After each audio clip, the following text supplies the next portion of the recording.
guys, Ken here, your Thrifty Apprentice, and welcome back to another Thrifty review. Today we're going to be taking a look at Master's Touch 36 color semi-moist watercolor cake set. I picked this up from my local Hobby Lobby. Excuse me.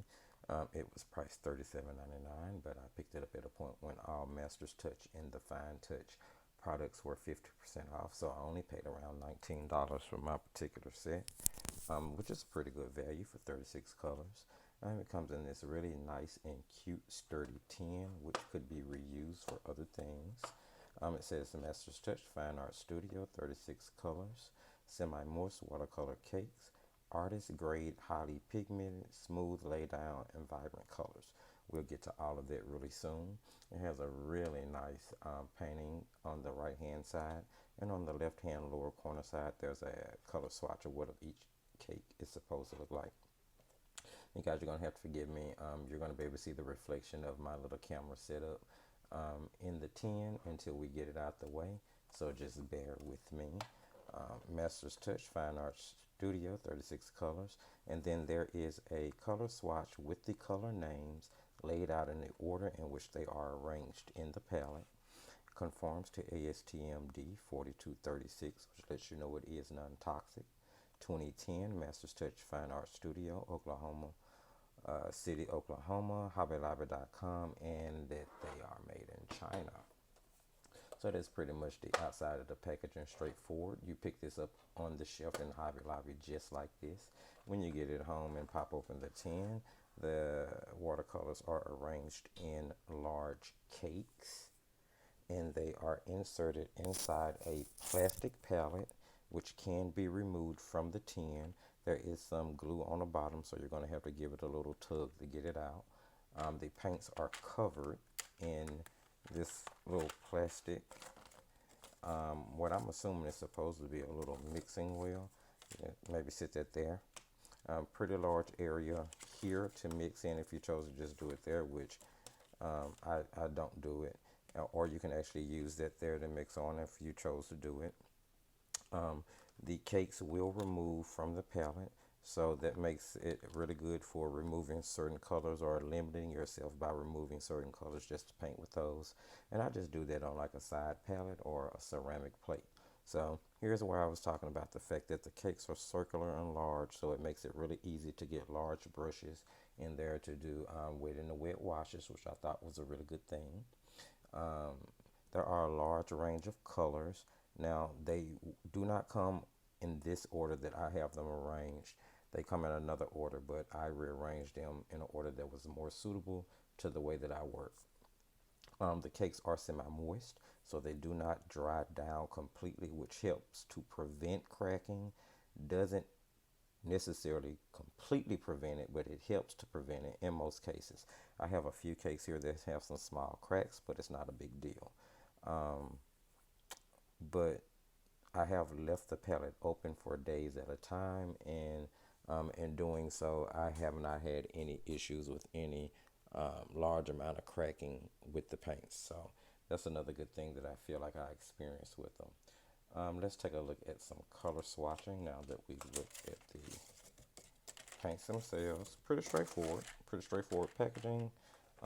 Nice large cakes. Kind of remind you of how a kid's set will come, but these are definitely a higher quality paint than kids paints are. Now it does say that they're artist grade, so let's take a look at some color swatching and some sample paintings, and I'll kind of give you my opinion on that.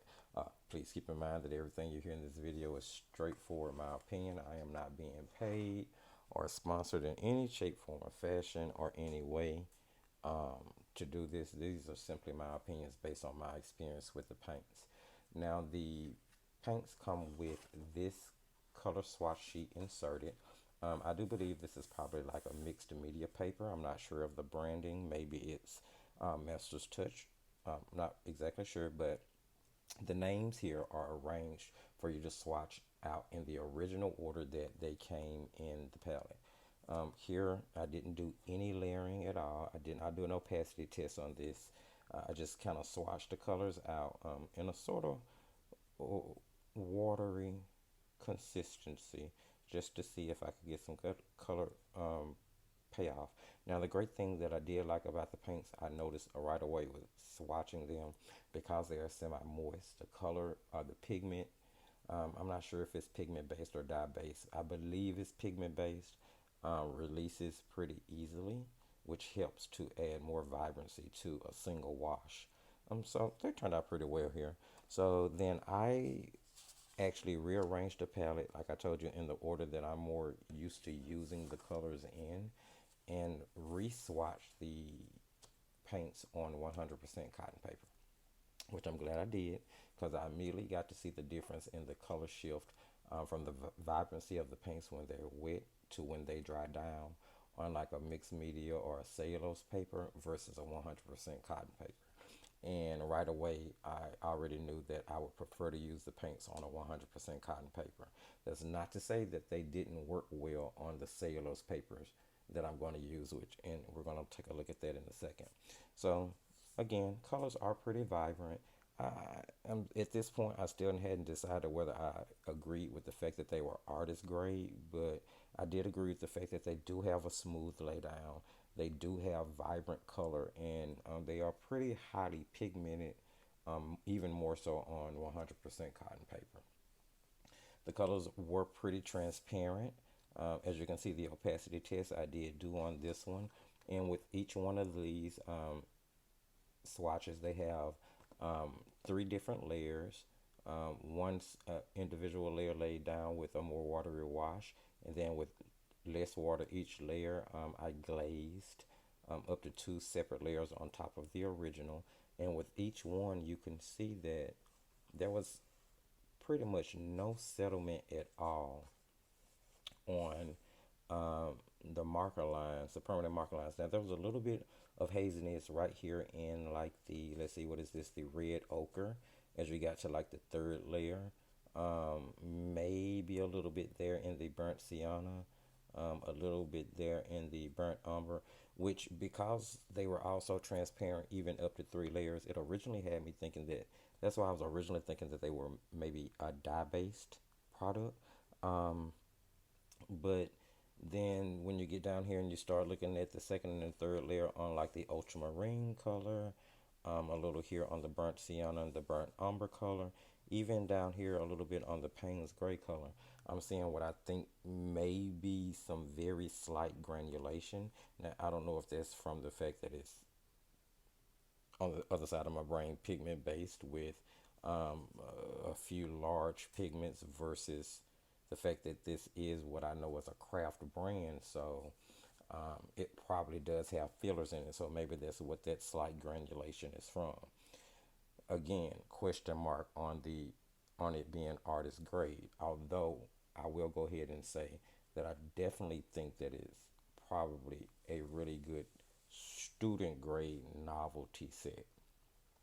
Let's take a look at some of the paintings that we did with it. The original painting that I put up on the channel with these paints, which was the first field test, I did in this Strathmore art journal that I have. This is their 400 series watercolor paper. This is 140 pound cold press, excuse me. It is a student grade cellulose paper. However, the paper is pretty thick. It holds up the washes really well. It holds up the color really well. And it kind of holds the vibrancy of the color for it to be a student grade paper. I definitely like it better than their 300 series, which is the one in the yellow covering. So I think this is a pretty good grade of paper, and it's pretty economical and affordable. And sometimes you can even use the big box store coupons when you purchase it, which will help lower the price. So I don't really review papers a lot on my channel, but as I go across papers that I like and they suit my fancy, I kind of suggest them and tell them to you guys, so that if you want to try them, you can, and maybe you'll like them too. So the first painting that I did was a straight watercolor painting. There's no extra media added to it, and it was a painting of some birch trees, in which I wanted to do a really watery wash to see how the paints would perform in the background of this. Now, as you can see, I do have a little bloom in here, but I really didn't care because it's the background. It was supposed to be obscured. The focus was supposed to be on the birch trees. Now here's where I discovered that I could do some color mixing. I'm sorry, well, sort of some color mixing, and they wouldn't necessarily muddy up. They would be clean. Um, the top part of the sky here is done with what was the yellow ochre color, and then I dropped some more cooler yellow in it. Now here is called brilliant yellow. In some sets, I think it would probably be more comparable to cad yellow, but it's dropped in here. It's dropped in here. Um, you can see the difference in the colors pretty well. They don't have. I mean, they have a slight chalky feel, but it's not very bad at all. Um, Again, keeping in mind that I know this is a budget brand of paint. I was able to mix up darks and neutrals really well and cleanly from the palette. They don't look fake, and because I was able to mix it with the colors that I was using in the background, it sort of added color harmony to the painting. Really enjoyed it. For the first time out the gate using the paints, well, it really wasn't my first time out the gate, but for the first time really doing a full-on field test, I think the painting turned out pretty nicely, especially on this paper. However, again, take a look at the difference in the color vibrancy from cellulose paper versus 100% cotton paper. I still think that there's a larger color payoff once they dry down, again, on 100% cotton paper. All right, so let's take a look at the next painting that I did with them, which again is another speed tutorial up on the channel, and it is of some hunting knives. I think this was an Art Journal Sunday mixed media painting, but here I used the paints as the base layer, and then I covered them with King Art, Pro colored pencils. Um, I originally did this painting back during World Watercolor Month of 2020, and I kind of wanted to do it in a larger form on film with you guys. So I did it for a Sketchbook Sunday, and in my opinion, it turned out really well. I love the texture that I was able to add to the painting with the color pencils. I think that the paints performed pretty decently on this paper. Now, the difference between the grade of the Strathmore 400 versus this paper, which is the Grumbacher Academy 140-pound cold pressed paper. You can pick this up at your local Walmart right beside Canson. Now, I think the two brands, the Canson XL. Now, I think the two are pretty comparable to each other. I prefer the Grumbacher simply because their journals have these detachable pages that you can take out and then reinsert once you're done, which keeps you from messing up any other pages in the journal. That's why I like this one, especially when I'm doing pretty large paintings. And since it's just as affordable as Canson, and Canson is maybe a little bit cheaper actually, in my local Walmart anyway, I prefer to pick this up. So the point that I was getting to though is that on this grade of watercolor paper, the cellulose, versus like a better grade like the Strathmore 400 series, I didn't get as huge of a color payoff, and I did have to put a couple of layers on in order to really get the colors punched up to the vibrancy that I wanted.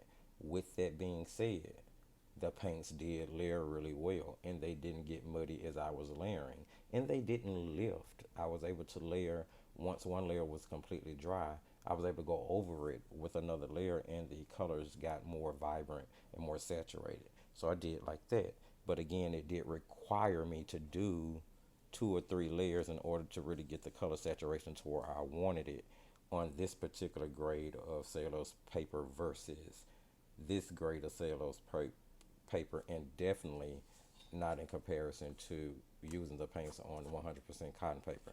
So I'm just kind of showing you guys all this so I can show you that the paints can be used on a different range of papers, but based on the quality of that paper, is going to depict the payoff of the vibrancy in the colors and the saturation of the colors, and it's going to depict whether or not you have to layer more on one versus the other. And I think that's something to take into consideration when you're making a decision about whether you're going to add the paints to your collection to use them for whatever purposes you may use watercolor paints for. So I just want you guys to keep all of that in mind. Love the texture I was able to get here. I think that the paints worked really well with the colored pencils. I like them in mixed media. I think, especially if you're going to be doing it in a sketchbook, something that you're not hanging directly in sunlight, which you really shouldn't hang any artwork directly in sunlight. I think that they would last, whatever painting you decided to do, will probably last as like household decoration. I wouldn't necessarily use these paints on anything that was commissioned or that I was being paid to paint or produce. So they're showing that they do work well in mixed media aspect. And then we're going to take a look at one other painting now. This is the very last one that went up on the channel using these paints. And this one is predominantly 95% watercolor using the paints. All the way down to the background, the splattering. The only enhancements are some colored pencils to kind of enhance the veining and maybe the separation in the berries of the holly bud. Other than that, it's straightforward. The semi-moist watercolor cakes. Now here required a lot of layering and color mixing in order to achieve different variations of green, darker variations of green. That way I could add shadow in, darker variations of the reds. And if I'm not mistaken, in this one I was using like the peak green, the ultramarine blue. I actually used the brilliant yellow in the background. There was a little grass green thrown into it. So I used a couple of different colors, and I think I was able to achieve a pretty nice payout. This is a painting that I'm using to create my Christmas cards with. I'm just gonna have this digitized, scanned in, and then print Christmas cards with it. So color mixing went really well in this one. Again, the paints didn't lift as I layered, so they will work for mixing or layering. I think that's pretty cool.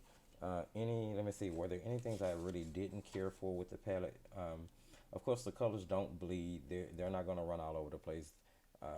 They do have fillers in them, so the paint is pretty much going to stay wherever you put it.